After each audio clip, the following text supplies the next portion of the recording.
अनिल का हिंदुत्व। तो आज हम बात करने वाले हैं जो कि क्रिकेट में हुआ है। पाकिस्तान ने लिटरली बांग्लादेश को बाहर कर दिया है दोस्तों अपने फ़ायदे के लिए। मैंने पहले भी बोला था कि अगर बांग्लादेश ये गलती करता है तो यहाँ पर दूसरे टीम की एंट्री हो जाएगी, जो कि हो गया है लगभग। स्कॉटलैंड इंडिया में टी20 वर्ल्ड कप खेलने आ जा रहा है दोस्तों। उसके बाद की बात बताऊँ तो बांग्लादेश लिटरली अकेला पड़ गया है। पहले भी मैंने बताया था कि आईसीआईसीआई ने जो अभी इस विरोध में, यानी कि श्रीलंका जो बांग्लादेश की टीम ने बोला था कि हम श्रीलंका में आकर खेलने को तैयार है, क्योंकि इंडिया पाकिस्तान अगर श्रीलंका में खेल सकता है तो मैं क्यों नहीं।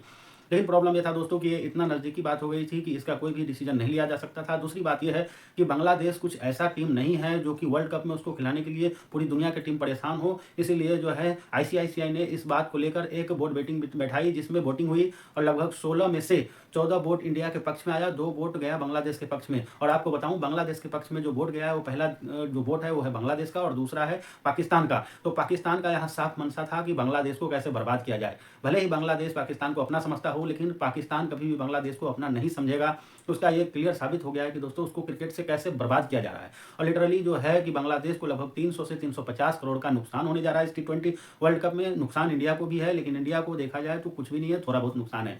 और जो भी डिसीजन लिया है आईसीसी ने और भारत सरकार ने वो बिल्कुल सही लिया है, क्योंकि हम अगर पाकिस्तान में खेलने नहीं जाते हैं उसका रीज़न ये है क्योंकि पाकिस्तान से आए दिन हमारे देश में अजीब प्रकार के माहौल बनाए जाते हैं। कभी आतंकवादी हमला किया जाता है, कभी बॉर्डर क्रॉसिंग किया जाता है। जबकि हमारा अगर उसका कहना है कि इंडिया में हम सुरक्षित नहीं है, तो हमें पाकिस्तान में सुरक्षित नहीं है उसका कारण मैं बता सकता हूँ। लेकिन अगर बांग्लादेश इंडिया में सुरक्षित नहीं है तो उसका कारण क्या है वो नहीं गिनवाए। इसका प्रॉब्लम ये रहा कि आईसीसी ने ये क्लियर किया कि इंडिया में खेलने में कोई रिस्क नहीं है बांग्लादेशी प्लेयर को।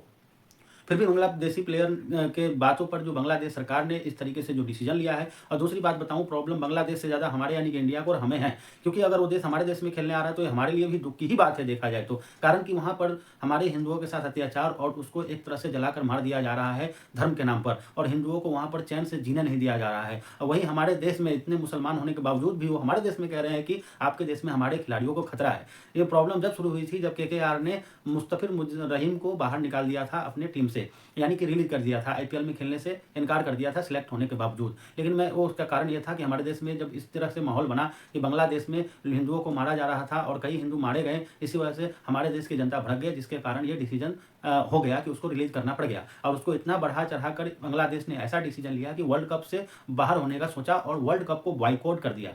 वैसे तो देखा जाए तो बॉयकॉट किया है, वैसे ये काम तो हमें पहले करना चाहिए, हमें उसको निकाल देना चाहिए। लेकिन कोई बात नहीं, हम थोड़ा सा शांति से काम लेते हैं और शांति से समझौता सोचे कि चल जाएगा, लेकिन ऐसा नहीं हुआ और बांग्लादेश ने अपना बाइकआउट कर लिया। और उसमें सबसे जो बड़ा हाथ रहा है वो पाकिस्तान को रहा है। और आपको विश्वास दिला दूं, पाकिस्तान जिसके साथ होता है उसकी बर्बादी तय है। आज से कुछ दिन पहले पाकिस्तान जो है अफगानिस्तान के साथ रहता था, तो देखिए अफगानिस्तान का क्या हुआ। और उसी प्रकार अब बांग्लादेश के साथ है, उसका क्या होगा। कल होके कह रहे थे कि ईरान को साथ में हमेशा हूं, तो ईरान का भी क्या होगा। तो कहने मतलब पाकिस्तान जो देश एक ऐसा देश है जो दूसरे को न खेलने में आगे बढ़ने देना चाह रहा है और न किसी देश को आगे बढ़ने देना चाह रहा है। उसका उदाहरण साफ है हमारे देश का, जो मेरे देश को ये बार बार आतंकवादी हमला और बॉर्डर क्रॉसिंग के चक्कर में हमारे देश के एक एक सा नुकसान करता रहता है। तो यही बात मैं बांग्लादेश को समझाना चाह रहा हूँ कि बांग्लादेशियों, आपको पूरी तरह से कट गई है, मानो या ना मानो, पाकिस्तान ने आपको पुराना बदला ले लिया है। इसी के साथ मैं अपना वक्तव्य समाप्त करता हूँ।